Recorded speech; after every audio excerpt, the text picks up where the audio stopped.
감사합니다. 오늘도 주 이름으로 여러분들을 축복합니다. 오늘은 교회를 예언한 성령 강림절로 지키는 주일입니다. 이 성령 강림절이 참 중요한 이유는 이 날이 바로 오늘 우리가 예배드리고 있는 이 교회가 탄생되어진 날이기 때문에 그렇습니다. 그래서 모든 교회력도 오늘을 중심에 해서 다 이루어지게 되는 것입니다. 우리는 이 성령 강림절을 맞이하여서 120명의 성도들이 한마음으로 기도했던 그 다락방으로 한번 올라가 볼 그런 생각입니다. 그래서 동시에 그들에게 주셨던 아름다운 성령의 놀라운 역사, 그 의미를 이전에 생각을 하면서 은혜를 나누고 싶습니다. 유명한 그 존 스토트라는 목사님이 계십니다만 이분은 이런 말씀하셨습니다. 호흡이 없는 육체가 죽은 것처럼 성령이 없는 교회는 죽은 교회다. 아마 성령에 의해서 시작된 것이 바로 교회이기 때문에 이러한 귀한 주장을 한 것 같습니다. 그렇습니다. 우리도 마찬가지입니다. 우리의 마음속에 우리가 예수를 믿는다고 하지만 성령 역사하지 아니한다면 바로 죽은 영이나 마찬가지지요.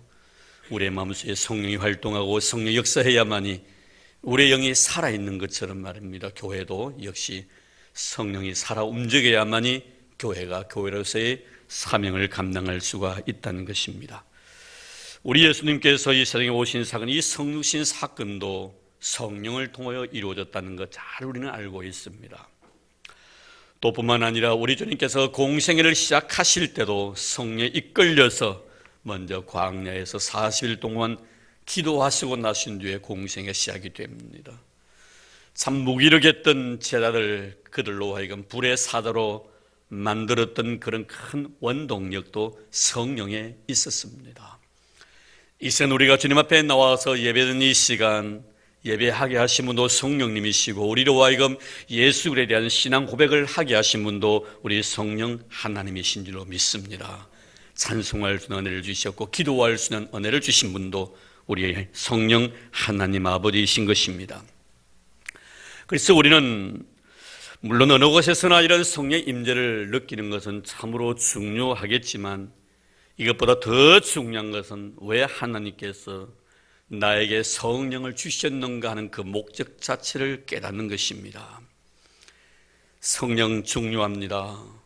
나로 하여금 예수를 주로 고백하게 한 영, 성령 얼마나 중요합니까? 그런데 왜 하나님은 나에게 성령을 주셨어? 예수 그리스도를 주로 고백하게 하셨는가는 그런 이유를 깨닫는 것입니다. 이러한 성령에 대한 접근 방식은 오늘 우리가 이 말씀을 이해하는 데 굉장히 중요한 하나의 의미를 지니고 있습니다. 오늘 본문은 오순절 성령 강림 사건을 다루고 있습니다. 이 본문에서 우리가 중요하게 다루어야 할 것은 오순절 성령 강림절에 대한 바른 이해입니다. 왜 성령님은 마가다락방에서 주님께서 약속하신 보혜사 성령을 기다리라고 하신 그 말씀에 순종하여 120명의 성도들이 모여서 기도했을 때 왜 하나님은 그들에게 성령을 주셨는가? 왜라는 이 물음은 정말 우리의 삶 속에서 왜 성령을 주셨는가 그들에게, 아니 이 시간에 왜 나에게 성령을 주셨는가 하는 문제가 중요한 이유는 성령을 우리가 다 받았다고 해서 하나님께 축복의 통로로 다 쓰임받는 것은 아니기 때문에 그런 것입니다. 극단적인 하나의 예를 들겠습니다. 히브리서 6장 4절 말씀에 보면은 하늘의 은사를 맛보고 성령에 참여한 바 된 중에 성령에 참여한 바 된 자 중에서 이단자들이 나올 수도 있다는 것입니다. 하늘의 은사를 맛보고 성령에 참여했음에도 불구하고 그들의 삶 속에서 하나님을 배반하고 결국은 이단자의 모습으로 출현하는 자도 있기 때문에 그만큼 왜라는 것이 중요하다는 것입니다. 왜 나에게 성령을 주셨는가는 이 왜의 문제를 우리가 근본적으로 해결하지 아니하면 우리 역시도 이런 오류를 범할 수도 있기 때문에 그런 것입니다. 여러분, 우리가 알아야 될 것은 기적보다는 그 기적이 담고 있는 의미를 아는 것 아니겠습니까? 은혜보다는 그 은혜의 의미를 내가 아는 것입니다. 내가 헌신하고 봉사하는 것이 얼마나 아름다운 일입니까? 그러나 그보다 더 아름다운 일은 왜 내가 섬기며 봉사하며 헌신해야 되는가는 그 이유를 아는 것입니다. 봉사는 내 자신보다 왜 나로 하여금 봉사하게 하셨는가는 그 의미를 깨닫는 것. 찬송하는 내 입술보다 왜 나로 하여금 찬송하게 하셨는가는 그 의미를 아는 것. 기도하는 것보다 왜 나로 하여금 하나님께 기도하게 하셨는가를 그 의미를 아는 것, 이것이 더 중요하더라 이 말입니다. 이스라엘 백성들이 망한 이유가 바로 여기에 있다는 것 여러분 아십니까? 그들이 하나님께로부터 왔던 그 은혜만 보았지 은혜를 주신 의미를 그들은 깨닫지 못했기 때문에 그렇습니다. 받은 것에 대한 관심을 쏟게 되면 그 속에 자기만 보입니다. 하지만 주심에 대한 의미를 깨닫게 되면 그 속에서 하나님만 보이게 되는 것이에요. 은혜만 바라보면 그 속에 내가 보이지만 은혜를 주신 의미를 깨달으면 은혜 속에 하나님이 보이시더라 이 말이에요. 우리가 마태복음 17장 말씀을 보십시오. 변화산상에서 제자들의 예수님에 대한 체험, 그런 놀라운 은혜를 체험합니다. 율법과 선지자와 복음이 한 곳에서 만납니다. 율법은 바로 모세이며 선지자는 바로 엘리야이며 복음은 바로 예수 그리스도이십니다. 율법과 복음과 선지자가 한 자리에서 만나는 이런 굉장한 영적 체험을 예수님의 제자들은 하게 됩니다. 이 영광스러운 체험의 현장에서 들려온 음성이 무엇이었습니까? 이는 내 사랑하는 아들이요 내 기뻐하는 자니 너희는 그의 말을 들으라 하였습니다. 하늘에서 들려오는 음성의 의미가 무엇입니까? 예수 그리스도의 하나님 아들 되심에 대한 증언이었습니다. 이것이 바로 은혜를 주신 목적이지요. 제자들이 두려워 떨고 있을 때 주님께서 그들을 일으켜 세우십니다. 그런데 그들이 일어나서 눈을 열어보니 조금 전에 보았던 모세도 보이지 아니하고 엘리야도 보이지 아니하고 오직 예수 외에는 아무것도 보이지 아니하더라고 말씀합니다. 이것이 바로 은혜의 의미입니다. 왜 나에게 은혜를 주셨는가 하는 의미입니다. 하나님이 나에게 주신 은혜의 의미는 예수님 외에는 아무것도 보이지 아니하게 하시는 것이 바로 은혜의 목적이더라 이 말이에요. 사랑하는 성도 여러분, 우리는 은혜를 받았다고 하면서 그 은혜 속에 예수님이 보이지 아니하고 내가 그 은혜 속에 보인다면 나는 은혜의 목적을 이해하지 못하고 있다는 증거인 것입니다. 사랑하는 성도 여러분, 여러분들이 받은 은혜 속에 내가 보이는 것이 아니라 하나님만 보이는 이런 은혜가 있기를 주의 이름으로 축원합니다. 이런 은혜를 우리가 깨달아야만이 오늘 본문의 말씀을 우리는 분명히 이해할 수 있을 것입니다. 그럼 우리는 왜 120명의 성도들에게 성령을 선물로 주셨는가? 성령을 주신 의도는 무엇인가? 그들에게 성령을 주신 목적은 무엇이었던가? 이것을 오늘 내 자신과 접목시키면 나에게 하나님께 성령을 주신 목적이 무엇인가를 이 말씀을 통하여 우리가 깨달아야 되겠다는 것입니다. 성령을 주신 목적이 있습니다. 오늘 본문을 통해서 그 목적은 뭡니까? 넓은 시야로서 세상을 바라보라는 것입니다. 세상의 모든 것들을 가슴에 품으라는 것입니다. 우리의 비전이라는 것이 나에게 있는 것이 아니라 세상에 있다는 것입니다.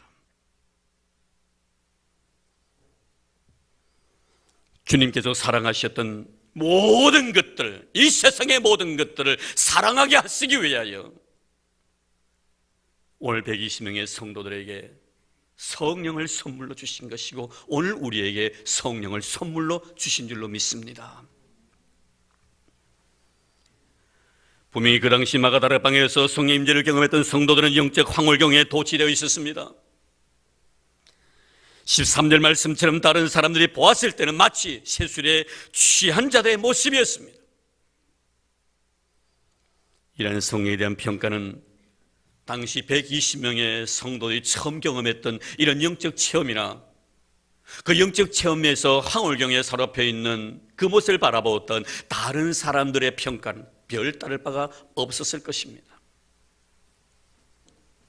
그런데 성령 하나님은 오늘 성령의 저자인 누가에게 이 성령 강림 사건을 다른 시각에서 바라보는 안목을 주셨습니다. 그것이 바로 이 누가는 다른 것을 본 것이 아니고 그들 입술에서 터져나오는 성령의 강림의 증거였던 방언의 은사였습니다. 물론 이 방언 은사에 대해서는 여러 가지 논란의 여지가 아직도 남아 있습니다. 사도행전 2장에 나타난 이 방언 은사와 고린도전서 12장에 14장까지 말씀하고 있는 바울이 말씀하고 있는 방언 은사, 동일한 의미로서 해석하려고 합니다만 저는 신학을 공부하면서 분명히 오늘 말씀 속에 나타낸 방언 은사와 고린도전서 12장에서 14장까지 나오는 방언 은사는 다르다는 것을 저는 확신하고 있습니다. 왜냐하면 고린도서에 나오는 방언은 알 수 없는 언어입니다. 이 세상에 존재하고 있지 않는 언어입니다. 하나님과 나의 영만이 아는 언어입니다. 이것을 우리는 대신 방언이라고 표현을 합니다. 하지만 사도행전 2장에 나오는 방언은 알 수 없는 언어가 아니라 분명히 오늘 말씀처럼 알 수 있는 언어입니다. 그것이 보면 5절 이하에 보면 그렇게 말씀하고 있으면 특별히 11절 말씀에 보면 우리가 다 우리의 각 언어, 우리가 사용하고 있는 각 언어로 하나님의 큰 일을 말함을 듣는도다. 존재하지 않는 언어와 존재하는 언어의 차이입니다. 저는 이 시간에 이 문제를 가지고 시간을 할애하고 싶은 생각은 없습니다. 제가 말씀드려 하는 것은 먼저 이 성령 인재의 사건이 일어난 시점에 대해서 말씀을 드리고 성령 강림이 어떤 의미를 우리에게 부여하고 있는가 하는 것을 말씀을 드리고 싶습니다. 이 성령 강림이 임한 시점 바로 오순절이었습니다. 이런 오순절은 여러분 잘 아시다시피 구약적인 배경 속에서 우리가 이해해보면 이 오순절은 새 곡식을 거두어서 하나님 앞에 감사하는 감사의 절기였습니다. 그러나 이것이 흘러오면서 이스라엘 백성들에게는 모세가 이스라엘 백성들을 애굽에서 출애굽시키고 난 뒤에 3달이 지나고 있는데 하나님께서 시내산에서 그에게 율법을 주셨습니다.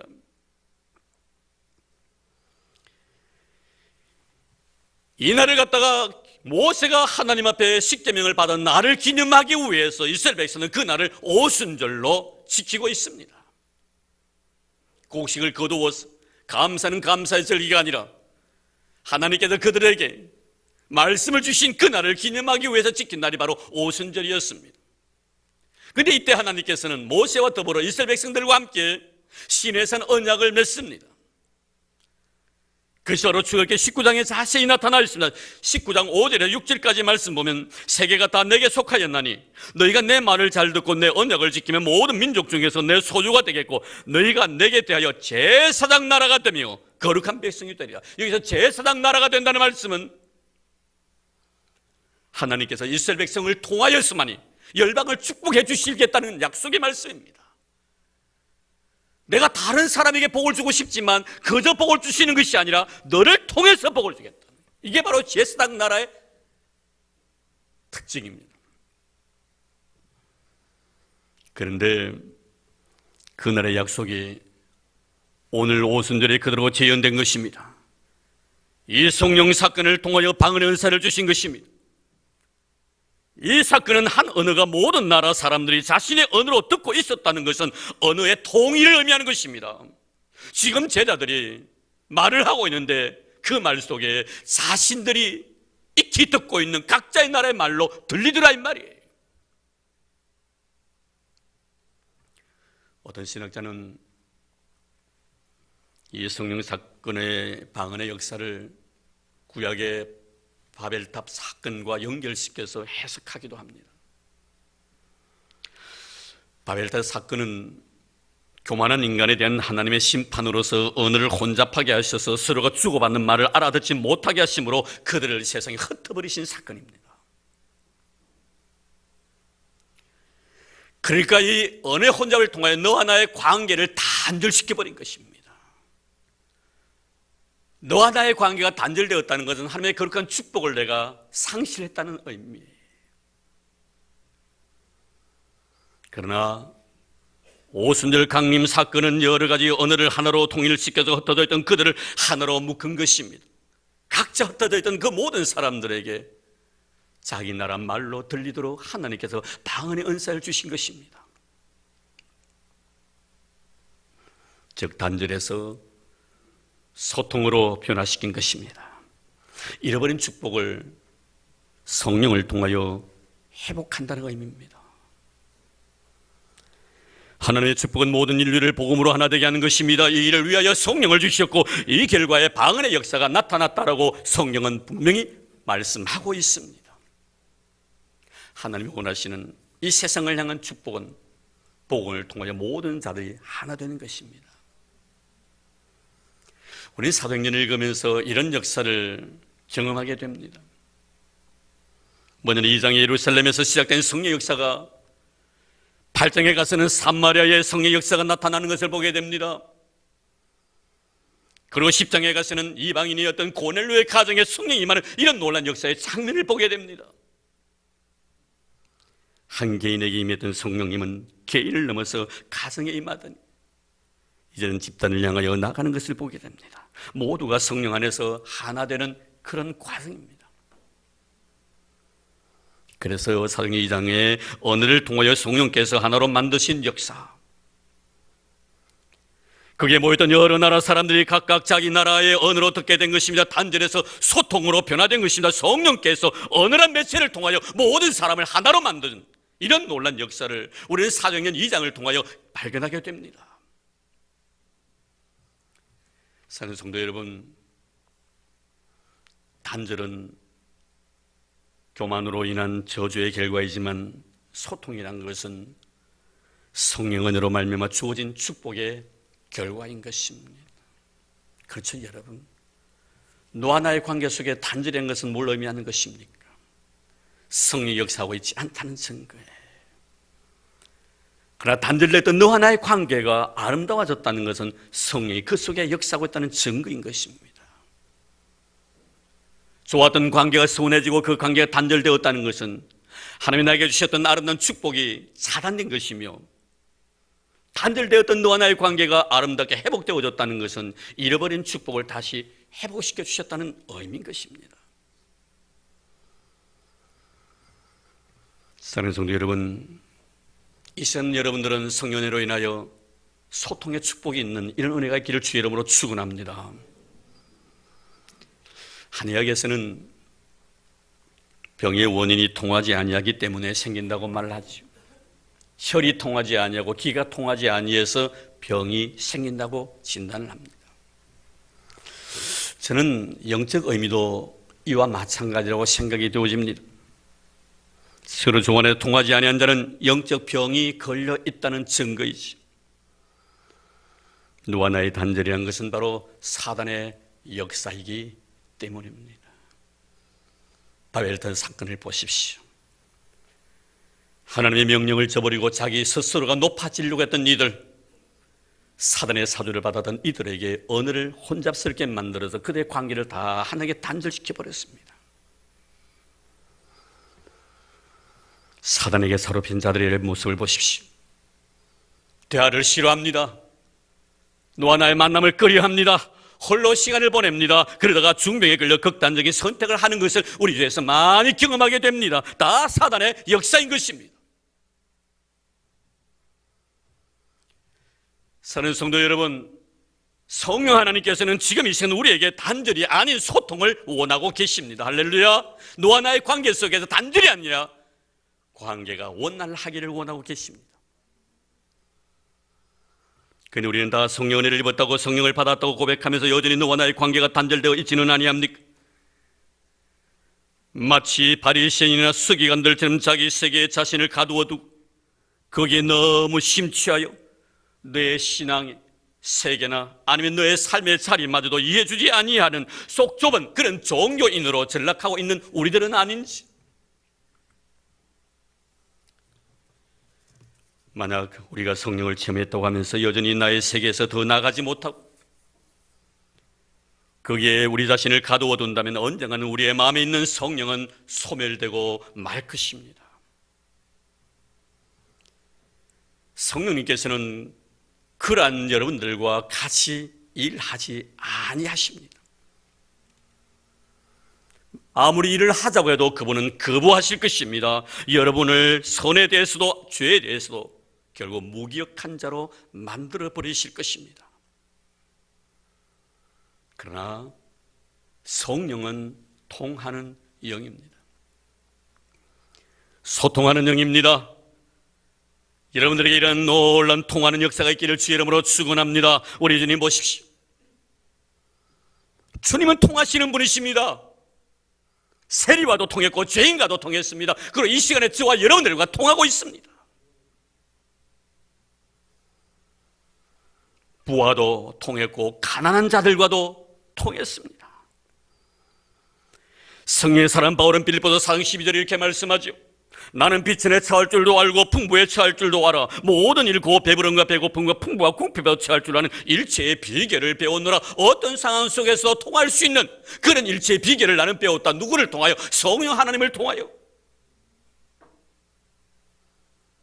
모든 것에 통하는 자가 바로 성령 안에 살아가는 자들입니다. 이런 은혜가 있기를 주의 이름으로 축원합니다. 성령이 지금도 여러분의 마음속에 역사하고 계심을 믿습니까? 그렇다면 우리는 왜 예수님께서 세리들과 죄인들을 친구같이 여기셔서 사람들에게 오해를 받으시면서까지 그들과 함께 먹고 마시며 즐겼었는가 하는 것을 깨달을 수가 있을 것입니다. 통하기 위해서였습니다. 우리의 마음속에 성령이 계신다는 것을 내가 믿는다면 왜 주님은 강도 만난 자에게 사랑을 베풀 자로 다른 사람이 아니라 사마리아인에게 그 배역을 맡기셨는가?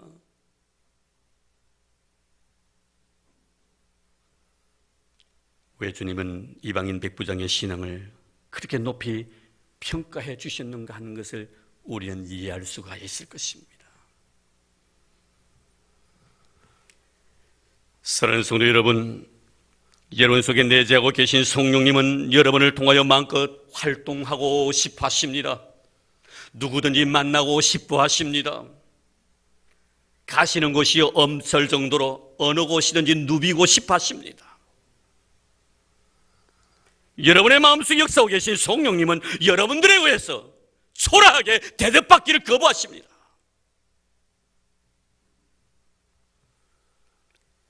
여러분들에 의해서 성령 하나님은 세계 열방 모든 백성에게 인정받으시기를 원하십니다. 이 사명이 우리에게 있음을 우리는 알아야 할 것입니다. 이것이 우리에게 성령을 주신 목적이며 또한 우리가 이 세상을 가슴을 품고 크리스찬으로 살아가야 할 그런 이유라는 것을 잊지 마시기를 바랍니다. 이것이 오순절에 일어났던 성령 역사 방언의 의미입니다. 이 의미를 알고 깨달았어. 성령의 요구대로 살아감으로 말미암아 모든 사람과 소통할 수 있는 이런 은혜가 있기를 주의 이름으로 축원합니다. 방언의 은사는 은사 자체의 목적이 있는 것이 아니라 그 은사를 주신 의미를 깨닫는 데 있는 것입니다. 소통하라고 은사 주신 거예요. 단절된 너와 나의 관계를 아름답게 만들어가라고 하나님께 나에게 성령을 선물로 주신 줄로 믿습니다. 이런 은혜 꼭 기억하셔서 축복받는 저와 여러분의 삶이 되기를 주의 이름으로 축원합니다. 이제 우리는 오순절 사건을 마무리 지으면서 정말 눈여겨보아야 할 말씀이 있습니다. 오늘 5절에 7절까지의 말씀입니다. 그때 경건한 유대인들이 친히 천하 각국으로부터 와서 예루살렘에 머물러 있더니 이 소리가 남에 큰 무리가 모여 각각 자기의 방언으로 제자들이 말하는 것을 듣고 소동하여 다 놀라 신기하게 여겨 이르되 보라, 이 말하는 사람들이 다 갈릴리 사람이 아니냐. 전세 흩어져 있던 유대인들이 이 오순절을 지키기 위하여 예루살렘에 모여들었을 때 성령을 경험한 자들 입술에 터나오는 말이 자신들의 언어로 들려졌습니다. 이렇게 말하는 자를 향하여 하는 말이 뭡니까? 다 갈릴리 사람이 아니더냐. 이 말 속에는 상대방을 비하하는 그런 내용이 담겨져 있습니다. 그런데 당시 유대의 수도인 예루살렘에 살던 자들 입장에서 보면은 또 흩어져 있던 유대인들, 디아스포라, 많은 문화적인 혜택을 누리고 있었던 그 사람들의 입장에서 바라보면 아무런 문화적인 혜택을 누리지 못하는 미개의 한 곳으로 각인되어 있었던 것이 바로 이 갈릴리였습니다. 다 갈릴리 사람이 아니더냐. 이 말은 오늘 우리의 정서로 표현한다면 어찌 무식한 자들이 문자선에 이런 뜻이에요. 이라는 의미는 13절에 잘 반증해 주고 있습니다. 13절 말씀 볼까요? 또 어떤 이들은 조롱했다고 했습니다. 이런 왜 이들이 이렇게 놀라고 조롱합니까? 갈릴리 시골 뜨기가 하나님의 위대한 역사에 귀하게 쓰임받고 있었기 때문입니다. 근본으로 바라보면은 사실 문자 꽤나 아는 사람 입장에서는 아무것도 모르는 무식한 자들이 유창하게 남의 나라의 말을 하는 것을 바라보고 그렇게 못마땅하게 생각했을 것입니다. 그러나 그것은 비현실이 아니라 현실이었습니다. 꿈이 아니라 생시였습니다. 역사적인 사건이었습니다. 어떻습니까, 여러분? 보라, 이 말하는 사람들이 다 갈릴리 사람이 아니냐? 누구를 두고 하는 말입니까? 저와 여러분을 두고 하는 말씀인 줄로 믿습니다. 그래서 우리는 모든 어느 한 구석이라 쓸모 있는 것이 하나도 없는 것 같습니다. 하나님 앞에 쓰임받을 만한 자격을 고루 갖춘 자가 아무도 없는 것 같습니다. 이리 보아도 모순적이고 저리 보아도 잘못된 것밖에 없습니다. 어느 신앙인의 고백처럼 내가 지금까지 살아온 모든 지난 나날들 생각해보니 죄 아닌 것이 어디 있더니까 죄로 뒤범벅이 되어버렸던 우리들입니다.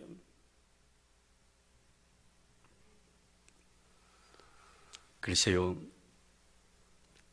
여러분들은 제가 여러분들을 잘 모릅니다.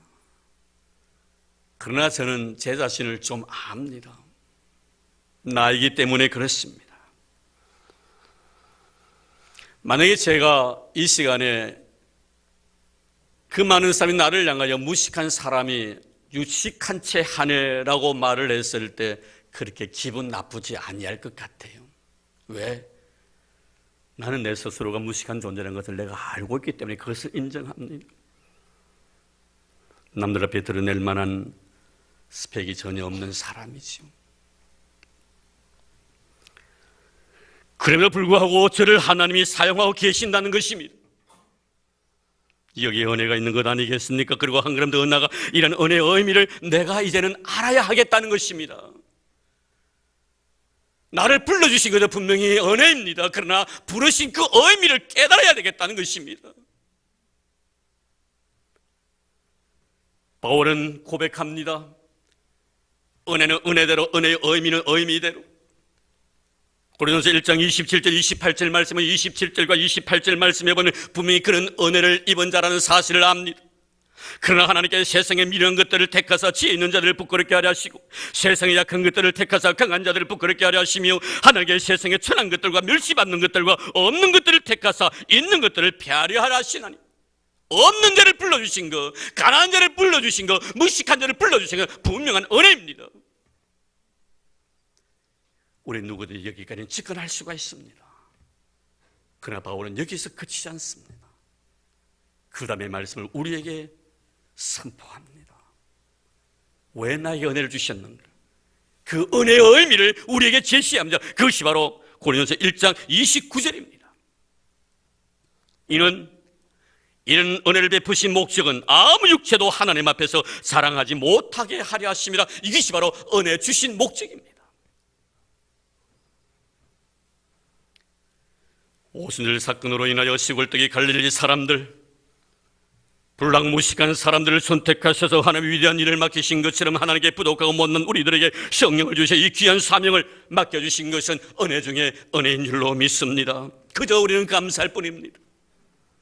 하나님의 위대한 구원의 역사 속에 그 중심에 나라는 존재를 세워주셨다는 것 얼마나 고마운 일입니까? 수없이 많은 사람들이 찬송을 부르지만 그 찬송의 가장 중심에 나를 세워주셨다는 것. 수없이 많은 사람들이 하나님 앞에 예배하지만 그 예배 중심에 나를 세워주셨다는 것. 은혜 중에 은혜인 줄로 믿습니다. 이런 의미에서 이제 우리는 이런 의미의 의미를 깨우치고 이 세상을 가슴에 품고 우리는 살아가야 합니다. 이것이 바로 하나님께서 우리에게 성령을 주신 목적입니다. 성령을 주신 목적 자체는 그저 나에게 있는 것이 아니더라 이 말입니다. 나를 통하여 수없이 많은 사람이 복을 받기를 원해서 나에게 성령을 주셨다는 사실을 좀 기억하시기를 바랍니다. 성령 강림절을 맞이하여 성령 은혜를 입은 자들이 다 갈릴리 사람들이 아니냐 하는 이 말씀의 의미를 되새기면서 우리 하나님 앞에 겸손한 마음으로 내 자신을 성찰할 수 있는 귀한 시간 되기를 바랍니다. 참 못나고 부족한 나에게 성령을 주신 하나님 아버지, 찬송할 수 있는 자격을 이미 상실해버린 나에게 찬송할 수 있는 은혜를 주신 하나님 아버지, 하나님을 아버지라 부를 만한 자격이 없는 나에게 하나님을 아버지라 부를 수 있는 은혜 주신 우리 하나님 아버지, 다 갈릴리 사람들이 아닌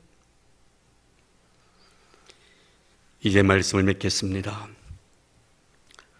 오순절에 임하셨던 성령의 사건보다 더 중요한 것은 그 사건의 의미를 내가 이해하는 것입니다. 우린 다 성령을 경험했다고 고백합니다. 그렇습니다. 참 아름답습니다. 아무에게나 주시지 않는 성령의 은혜입니다. 그러나 더 중요한 것은 왜 나에게 그 성령을 주셨는가 하는 것을 아는 것입니다. 우리는 때로 오순절 성령 사건을 경험하면서 그것 때문에 흥분하고 그 사건만 바라보고 영적 희열을 느끼는 자가 결코 나는 아니란 것을 인정해야 합니다. 오순절 성령 강림 사건을 개인의 어떤 영적 은사로만 치부할 문제가 아니더라 이 말이에요. 방언을 받았다고 그저 황홀경의 사로 앞에서 이리 뛰고 저리 뛰고 할 그런 문제가 아니더라 이 말입니다. 세술에 취한 것처럼 정신없이 행동한 그런 문제가 아니더라 이 말입니다. 영적 황홀경에 빠져있을 현실이 아니더라 이 말입니다. 오순절 성령 임재의 경험은 그들로 하여금 세계를 가슴에 품고 살아가야 될 마땅한 당위성을 말씀해주는 사건입니다.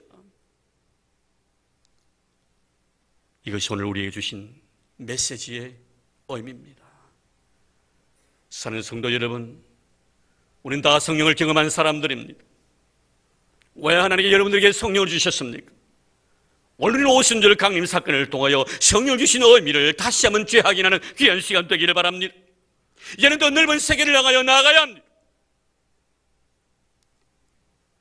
예루살렘이 내 자신에게만 결코 머물러 있어서는 안 됩니다. 그것은 성령을 나게 주신 목적이 아니기 때문입니다. 각각 내 이웃인 유대 땅을 가슴에 품어야 합니다. 이것이 바로 성령을 주신 목적이기 때문에 그렇습니다.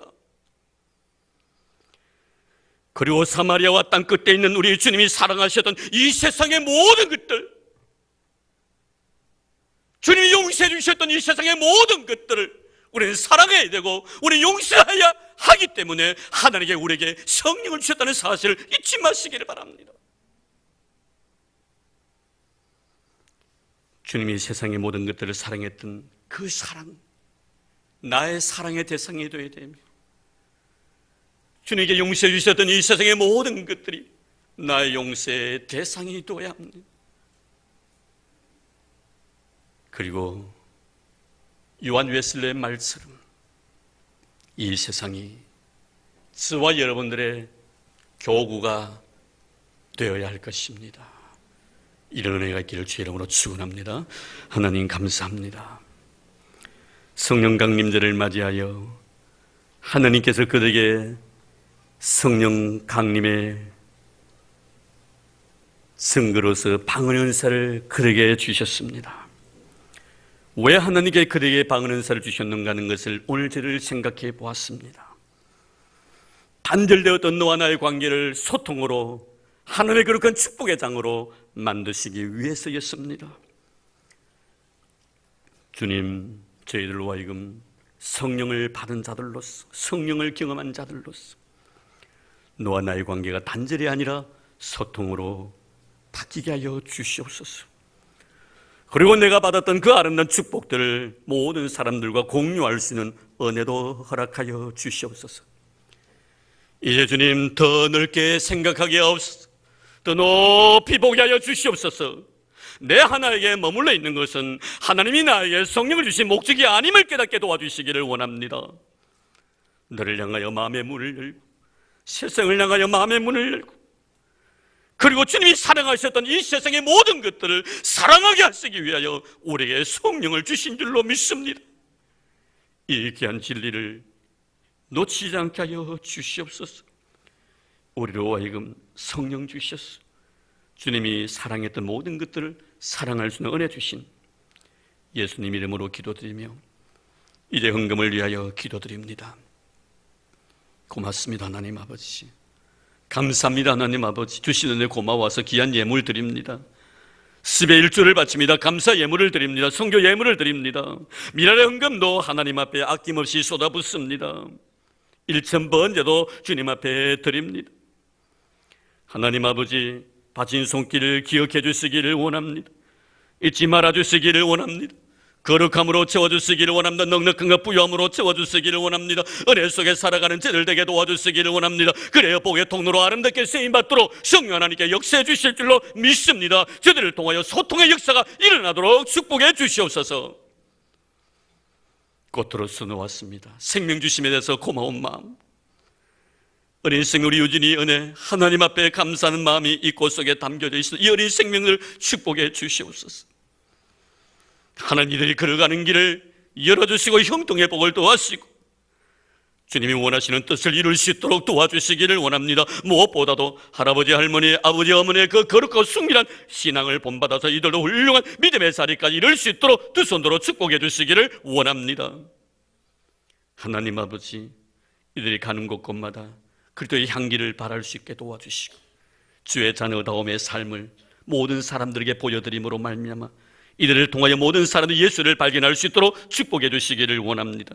이들의 머리 위에 성령의 기름 부으심의 역사가 있도록 두 손으로 축복해 주옵소서. 고맙습니다. 하나님, 우리에게 드릴 수 있는 해 주셔서, 바칠 수 있는 믿음 주셔서 너무나 감사합니다. 기억하옵소서. 하늘 문을 여시고 하늘의 신령한 복을 주시고 땅에 기름진 것으로 넉넉하게 채워주시옵소서. 만복의 그런 되신 예수님 이름으로 감사하며 기도드리옵나이다. 아멘.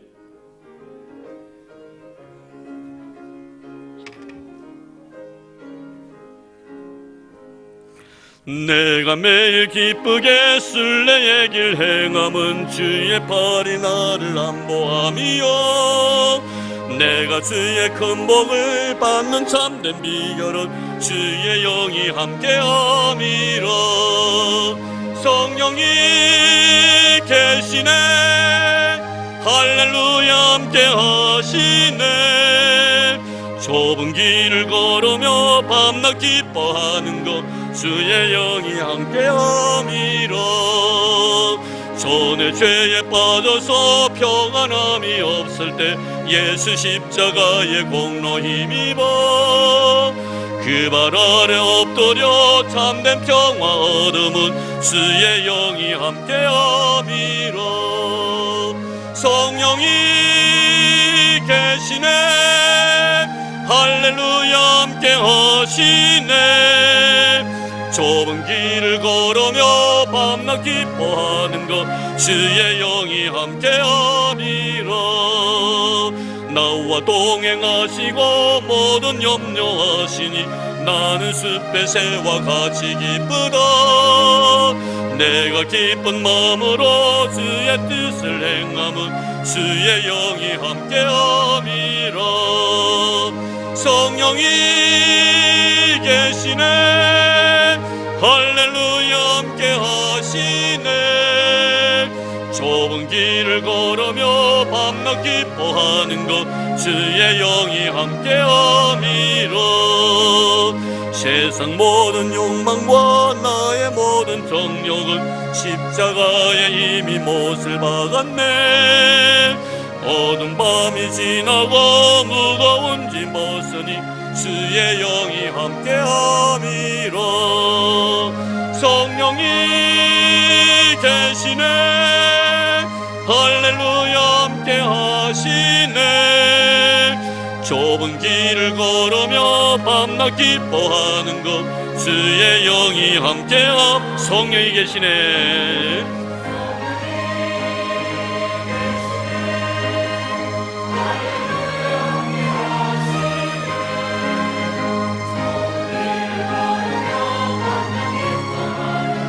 주의 영이 함께함이라.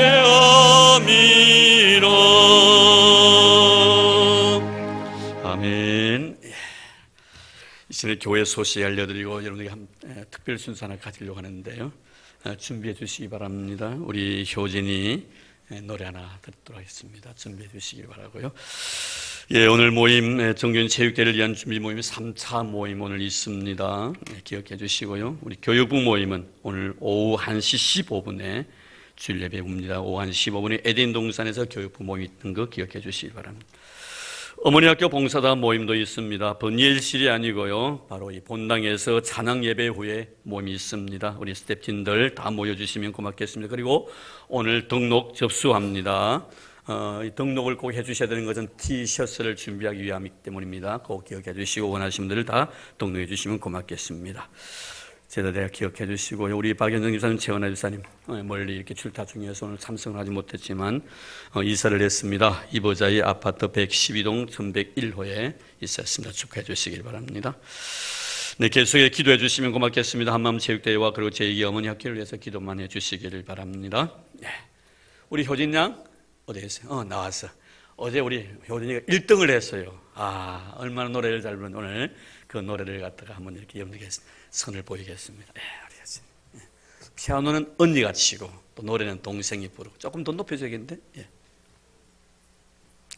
네.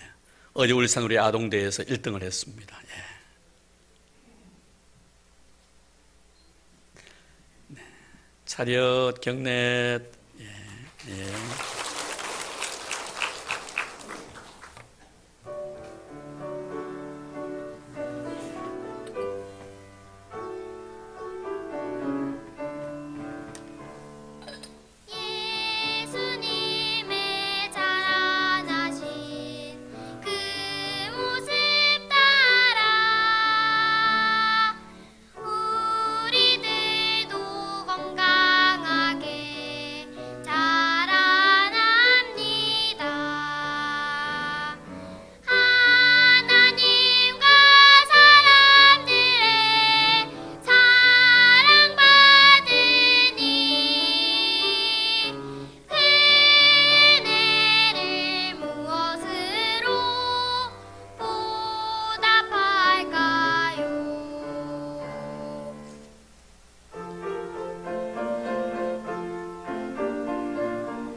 네, 초등학교 1학년입니다. 참 잘 부르죠? 예, 다섯은. 예?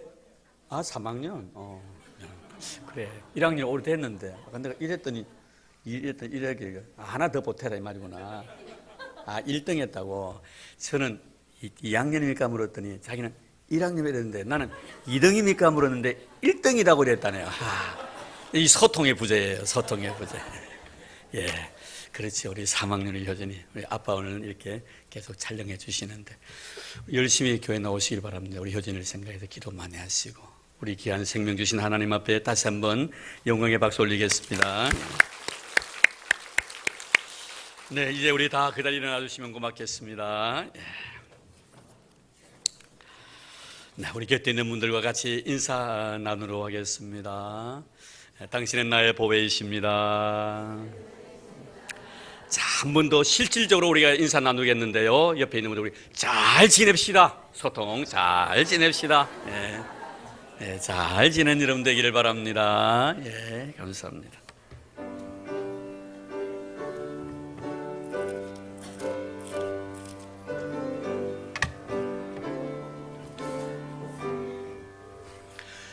찬양 성보 성자 성령 성삼일체께 영원 무궁하기까지 영광을 돌리세 영광을